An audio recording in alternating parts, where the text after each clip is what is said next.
Hi guys, so today I'm kind of doing a personal video and the title of the video says it all, drinking and driving, and how it's affected my life.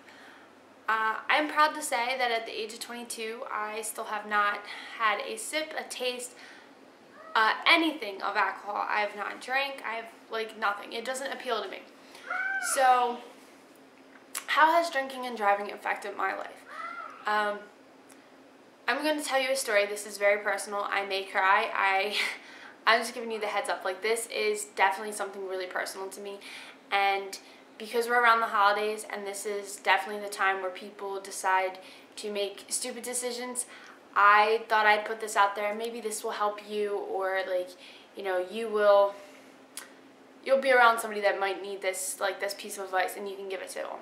So before I get started on my personal story, did you know that one person dies every half hour from drunk driving or any alcohol related accidents, and about 16,000 people die a year from drunk driving and alcohol related crashes? That's a lot of people. That's 16,000 people that died from either somebody else's mistake or their own mistake.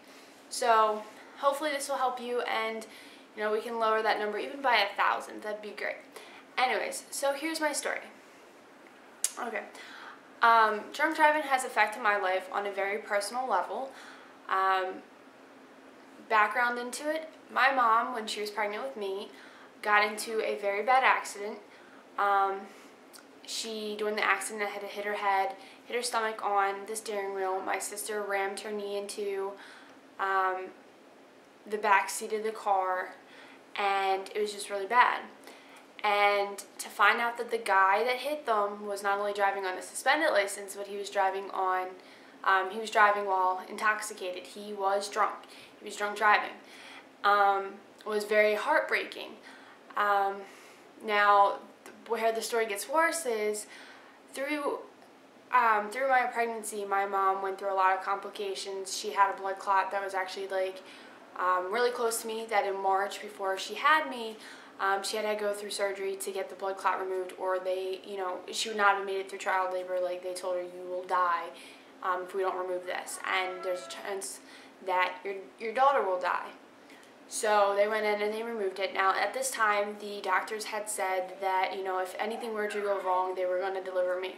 So they had my mom's doctors on hand, and they had a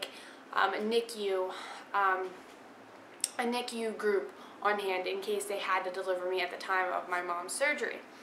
At the same time, during this pregnancy, my mom had gone through other complications where they thought that the effect of the car accident on me was going to make me in some type of form have some type of retardation. And doctors had told my mom that the best choice and the best option for me was for her to abort me, because the effect of the car accident was going to be too great. It was going to have some real bad side effects on me. And my mom just couldn't do it. She would not abort me. It was just not something she was comfortable doing. And then with the surgery, it was another thing that kept my mom from just getting close. And as my due date came closer, doctors told my mom that because of the car accident, there was a chance that when I was born, I might not make it because of just, everything that had gone on, the trauma that, my mom had suffered, but not only that, but I had suffered, through the stress of it and through just the trauma of the accident, there was a chance that I might not make it. So on May 30th, my mom started to go into labor. And doctors were telling her don't get too attached, don't get too worried, just stay calm, all this stuff. I was born at 4:38 p.m. on May 31st, and that same time that I was born, they found out that I was supposed to be a twin. They had said that the bleeding my mom had gone through during the pregnancy, where they thought it was the blood clot, they now believe that it was my mom miscarrying my twin, and there's no clue why I survived. There's no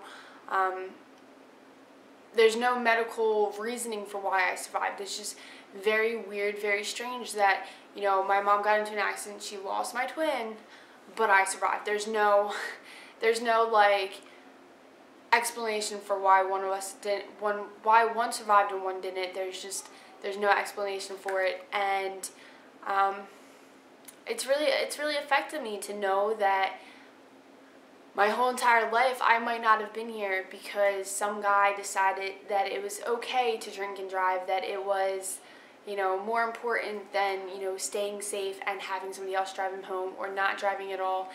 And like, this really affects me. It really does, because I know so many people that I went to school with that have done this. They've drank and then they drove, and it's one of the things that is like my biggest pet peeve with people is, you know, there's organizations out there that you can call that will come pick you up from a bar and take you home.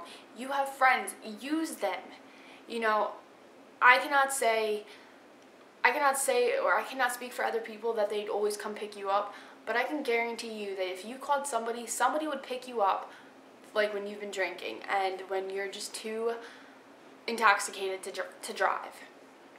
And like, it's really sad that I'm putting this out here because like this past year, a friend of mine and Chris's, he actually passed away from drinking and driving. He was driving home from a party and he lost control of his truck, and his truck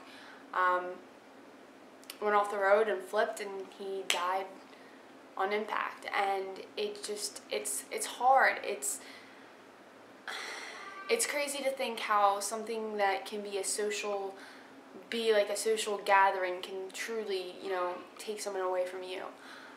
This is just something I wanted to share because, you know, we are getting to the holidays, and if there's one thing I could stress the most is please, please, please, please do not drink and drive. You do not know what's going to happen.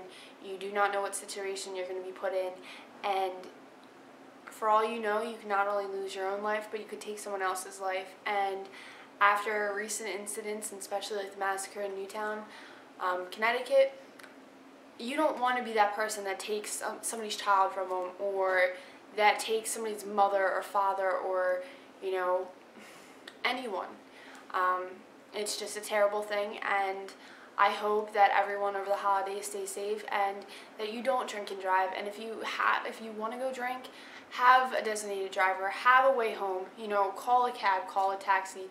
Find your local agencies that will help you. I mean, I know that these are out there. I've seen them, and if other places have them, your place probably has them too. Just go looking before you go out, or have it set up that you're either staying where you're at or you're getting a ride home.